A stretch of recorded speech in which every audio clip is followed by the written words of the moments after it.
Berlin. Cette longue file d'attente devant une agence pour l'emploi surprend. L'économie allemande est florissante et le taux de chômage bas. Alors pourquoi autant de monde? La réponse est simple. La plupart de ces gens ont déjà un travail, mais ils sont pauvres. Alors ils postulent aux aides sociales. Leur vie professionnelle est faite d'emplois précaires, mal payés, de temps partiel, même s'ils ont une bonne formation. La précarité ne concerne pas que les actifs. Le nombre de retraités pauvres augmente aussi. Partons maintenant à Halle. Après la réunification, l'Allemagne a dû créer des emplois, mais les employeurs se plaignaient du coût élevé de la main-d'œuvre. Alors comment rester compétitif? En 2003, le pays a lancé une réforme radicale du marché du travail avec comme mot d'ordre libéralisation et flexibilité. Cela signifiait moins d'argent pour les gens sans emploi, feu vert aux agences de travail temporaires. Conséquence, le secteur le moins bien payé s'est développé, le chômage a baissé mais la pauvreté relative, elle, a augmenté. Eh bien, je dois vivre avec le risque de ne jamais savoir quand je travaille, ni quelle sera ma mission le lendemain ou le jour d'après. En plus de ça, il y a le risque que les clients ne me payent pas. Ça m'est déjà arrivé. Vous travaillez à votre compte, ce qui implique que vous portez seul tous les risques sur vos épaules. Quel taux horaire vous êtes-vous fixé? La Chambre des métiers me recommande de me faire payer au moins 35 € de l'heure. Mais ces dernières années, depuis que je propose mes services sur des sites internet, je demande bien moins, habituellement autour de 15 ou 10 €. Payer le loyer de son petit appartement est la première dépense de Rolf Maurer. Acheter du matériel professionnel pour faire du bon travail, la deuxième.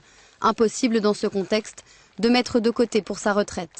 Monsieur Maurer n'envisage pas de s'arrêter de travailler bientôt. Sa situation confirme une tendance actuelle. Le nombre d'Allemands qui continuent à travailler tard a doublé ces 10 dernières années. De 5 à 11% pour des actifs entre 65 et 74 ans. En ce qui concerne les heures de travail, je m'adapte aux souhaits du client. S'il veut que je travaille le week-end, je le fais. S'il veut que je travaille le soir, je le fais. Je suis totalement flexible pour satisfaire mon client.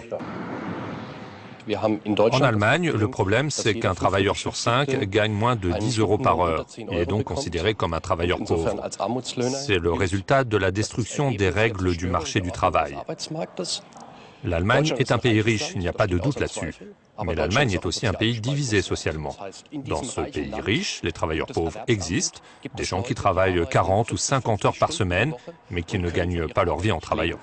Hi, grüß dich. Guten Tag. Hi, alles gut? Oh ja. Yann est marié, il a 2 enfants, il lutte pour mettre de l'argent de côté pour sa retraite. Adriana, elle, enseigne la musique depuis plus de 20 ans. Elle prendra sa retraite en 2033. Elle raconte le choc qu'elle a eu en recevant la lettre de son organisme de retraite. Personne ne me croit quand j'en parle, donc je vous la montre. Je vais toucher une retraite mensuelle de 351,82 €. Je paie déjà 400 € pour mon appartement. Ma retraite ne me permettra même pas de payer mon loyer. 350 €? Ce n'est rien. C'est la conséquence des contrats freelance, du fait d'être obligé de facturer chaque heure ou de ne pas être payé pendant les vacances, de ne pas avoir de revenus stables. Ce système nous pénalise. Ici à Berlin, un très petit nombre d'emplois sont stables. C'est la pire situation de toute l'Allemagne. 93% des travailleurs sont en freelance et seulement 7% ont un emploi fixe.